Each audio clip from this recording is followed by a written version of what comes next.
Welcome to this Concept Explainer brought to you by CBSE Scholab of profsam.com, that is profsam.com. आज हम unit 11 dual nature of radiation and matter से एक बहुत जरूरी concept समझेंगे, particle nature of light यानी the photon. और इसे हम बिल्कुल सिंपल तरीके से एग्जाम के लिए एकदम आसान बना देंगे।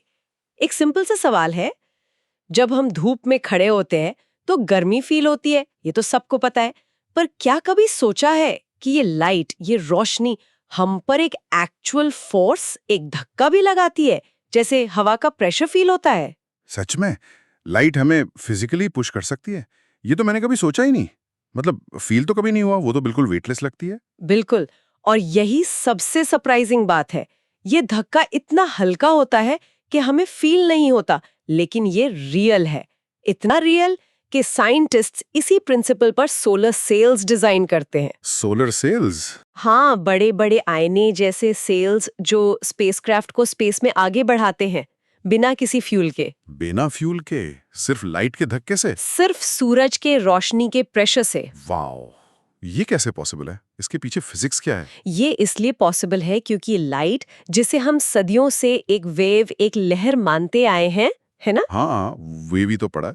पर असल में जब वो मैटर से टकराती है तो छोटे छोटे पार्टिकल्स की तरह बिहेव करती है। एनर्जी के इन्हीं डिस्क्रीट पैकेट्स या पार्टिकल्स को हम फोटॉन्स कहते हैं। यही आज का हमारा टॉपिक है। इसको आसान बनाने के लिए एक इनविजिबल बुलेट्स की एनालॉजी सोचते हैं।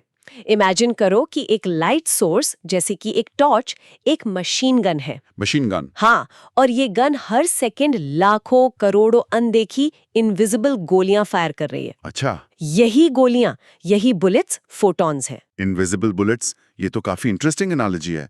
तो इसका मतलब हर एक फोटोन एक बुलेट की तरह है, जिसका अपना एक इम्पैक्ट होता है? एग्जैक्टली। और जब भी कोई बुलेट यानी फोटॉन किसी चीज से टकराता है तो वो अपनी एनर्जी और अपना पुश, जिसे हम फिजिक्स में मोमेंटम कहते हैं। करेक्ट, मोमेंटम, उस चीज को ट्रांसफर कर देता है। एक एक फोटॉन का पुश बहुत छोटा है, लेकिन जब करोड़ों फोटॉन्स एक साथ टकराते हैं तो उनका कंबाइंड इफेक्ट दिखता है, जैसे सोलर सेल पर। परफेक्ट। तो ये कॉन्सेप्ट अचानक से क्यों जरूरी हो गया? मतलब वेव थियरी में ऐसी क्या प्रॉब्लम थी? बहुत अच्छा सवाल है। ये कॉन्सेप्ट इसलिए ज़रूरी हुआ क्योंकि फोटो इलेक्ट्रिक इफेक्ट जैसे कई एक्सपेरिमेंट्स थे जो वेव थ्योरी से बिल्कुल एक्सप्लेन नहीं हो पा रहे थे। Photo electric effect? चाहिए, पर ऐसा नहीं हो रहा था। एक कमजोर लाल रोशनी, चाहे कितनी भी ब्राइट हो, एक भी इलेक्ट्रॉन नहीं निकाल पा रही थी, जबकि एक हल्की सी भी वायोलेट लाइट तुरंत इलेक्ट्रॉन निकाल देती थी। अच्छा, तो मतलब लाइट का कलर या फ्रीक्वेंसी ज्यादा इंपॉर्टेंट था उसकी ब्राइटनेस या इंटेंसिटी से? बिल्कुल, ये वेव थ्योरी के एकदम उल्टा था। इस पजल को फोटॉन थ्योरी ने सॉल्व किया। आप समझ आया कि एक नई थ्योरी की जरूरत क्यों पड़ी? एग्जैक्टली। चलो अब देखते हैं कि एनसीईआरटी इसको टेक्निकली कैसे डिफाइन करता है। सेक्शन 11.7 से फोटॉन की प्रॉपर्टीज पढ़कर बताओ। पॉइंट बाय पॉइंट करते हैं। पहला पॉइंट क्या है? जी, पहला पॉइंट है I. In interaction of radiation with matter, radiation behaves as if it is made up of particles called photons. Right, तो ये तो हमारी इनविजिबल बुलेट्स वाली बात हो गई। सिंपल।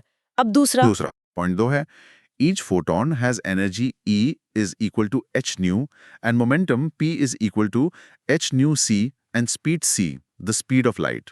ठीक है, यहाँ रुकते हैं।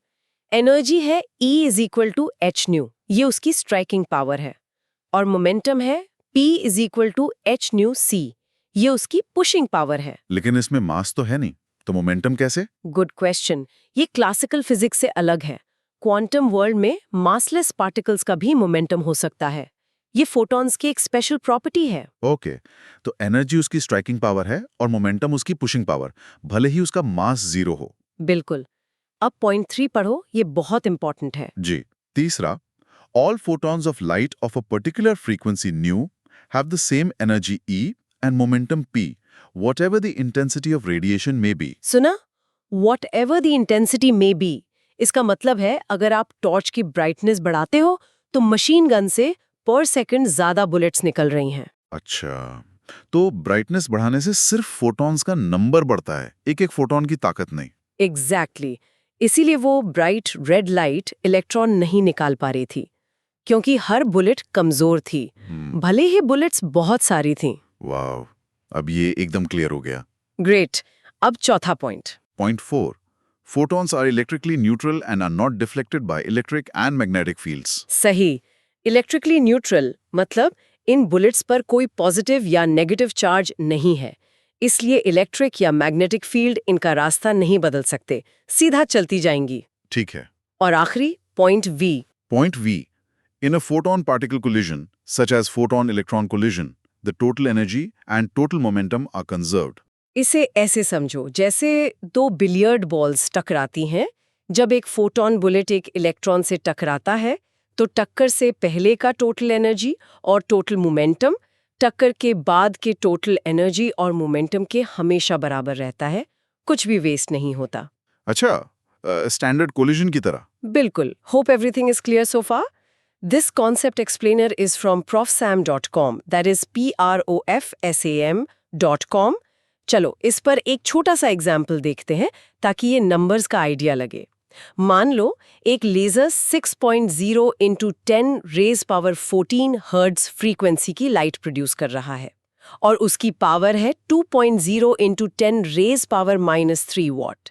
एक फोटॉन की एनर्जी कितनी होगी? Formula E is equal to H nu use करेंगे। हाँ बिल्कुल। प्लैंक्स कांस्टेंट H जो है 6.63 इंटू 10 रेज पावर -34 को फ्रीक्वेंसी न्यू यानी 6.0 इंटू 10 रेज पावर 14 से मल्टीप्लाई करो।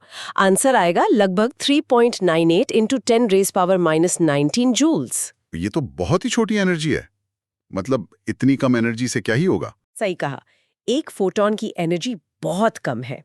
लेकिन अब देखते हैं कि उस लेजर से पर सेकंड कितने फोटॉन्स निकल रहे हैं। वो कैसे निकालेंगे? सिंपल है, टोटल पावर को एक फोटॉन की एनर्जी से डिवाइड कर दो, तो 2.0 इंटू 10 रेज टू -3 को 3.98 इंटू 10 रेज टू -19 से डिवाइड करेंगे तो आंसर आता है लगभग 5.0 into 10 raise to 15 photons per second. What? 5 के आगे 15 जीरोस, मतलब 5000 ट्रिलियन फोटॉन्स हर सेकंड। हाँ, इतने सारे।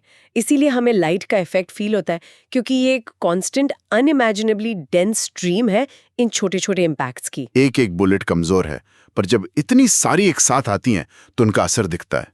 अब पूरी पिक्चर क्लियर हो रही है। एग्जैक्टली। और इसी फोटॉन के पार्टिकल नेचर को देखकर डी ब्रॉगली ने सोचा कि अगर लाइट जो एक वेव है पार्टिकल जैसा बिहेव कर सकती है तो क्या मैटर जैसे कि एक इलेक्ट्रॉन वो भी वेव जैसा बिहेव कर सकता है। बिल्कुल, यही हम अगले कॉन्सेप्ट यानी मैटर वेव्स में डिटेल से समझेंगे। अब कुछ कॉमन मिस्टेक्स देखते हैं जहां एग्जाम्स में अक्सर स्टूडेंट्स फंस जाते हैं। ये साइलेंट किलर्स हैं जो मार्क्स कटवा देते हैं। ओके। पहली गलती, स्टूडेंट्स सोचते हैं कि रेडिएशन प्रेशर साउंड वेव्स जैसा है जो हवा को पुश करती है। ये बिल्कुल गलत है। तो सही क्या है? सही कॉन्सेप्ट ये है कि रेडिएशन प्रेशर फोटॉन के मोमेंटम ट्रांसफर से होता है।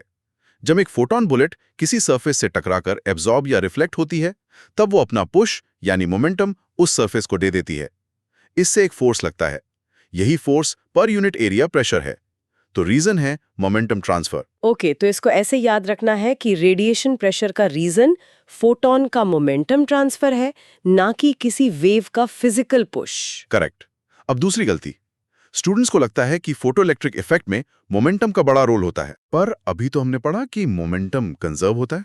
हाँ होता है, पर फोटोइलेक्ट्रिक इफेक्ट में आने वाला फोटॉन अपनी सारी एनर्जी इलेक्ट्रॉन को दे देता है और खुद खत्म हो जाता है। मोमेंटम ट्रांसफर होता है, पर वो पूरे एटम क्रिस्टल सिस्टम में डिस्ट्रीब्यूट हो जाता है और नेग्लिजिबल होता है। एनर्जी ट्रांसफर ही मेन प्रोसेस है। ये 1-to-1 एनर्जी डील है। Got it. तो photoelectric effect is all about an all or nothing energy transfer, जबकि कॉम्पटन स्कैटरिंग जैसे कोलिजन्स जहां फोटॉन खत्म नहीं होता, वहां एनर्जी और मोमेंटम दोनों का कंजर्वेशन इंपॉर्टेंट होता है। परफेक्ट, यही डिस्टिंक्शन याद रखना है। अब इसको हमेशा के लिए याद रखने के लिए कुछ मेमोरी एंकर्स। पहला, दो simple formulas, photon properties E equals h nu and P equals h by lambda। Energy frequency से, मोमेंटम वेवलेंथ से। एक फ्रेज भी है, massless but mighty, photons push with momentum, यानी फोटॉन का रेस्ट मास 0 है पर उसमें धक्का देने की ताकत यानी मोमेंटम है। मासलेस बट माइटी, ये अच्छा है। और एक छोटा सा जेस्चर, कॉम्पटन स्कैटरिंग को सोचते हुए एक हाथ फोटॉन से दूसरे हाथ इलेक्ट्रॉन को टकराकर दोनों को अलग अलग एंगल्स पर भेज दो, बिल्कुल जैसे दो बिलियर्ड बॉल्स टकराती हैं। ठीक है, इससे कोलिजन विजुअलाइज करने में हेल्प मिलेगी। तो आज हमने फोटॉन के पार्टिकल नेचर के बारे में 3 मेन बातें सीखी हैं। पहला, जब रेडिएशन मैटर से इंटरैक्ट करती है तो वो एनर्जी के छोटे छोटे पैकेट्स की तरह बिहेव करती है जिन्हें हम फोटॉन्स कहते हैं। राइट। दूसरा, हर फोटॉन की एनर्जी E = hν उसके कलर या फ्रीक्वेंसी पर डिपेंड करती है, ना कि लाइट की इंटेंसिटी पर। इंटेंसिटी बढ़ाने से सिर्फ फोटॉन्स का नंबर बढ़ता है। ओके। और तीसरा, फोटॉन्स इलेक्ट्रिकली न्यूट्रल होते हैं और फोटॉन पार्टिकल कोलिजन में टोटल एनर्जी और टोटल मोमेंटम हमेशा कंजर्व्ड रहते हैं, बिल्कुल बिलियर्ड बॉल्स की गेम की तरह। 12 CBSE फिजिक्स, केमिस्ट्री और मैथ्स में मैक्सिमम मार्क्स लाने के लिए profsam.com विजिट करें। That is PROF Sam, right? Yes, Okay. PROFSAM.com। मिलते हैं अगले कॉन्सेप्ट एक्सप्लेनर में।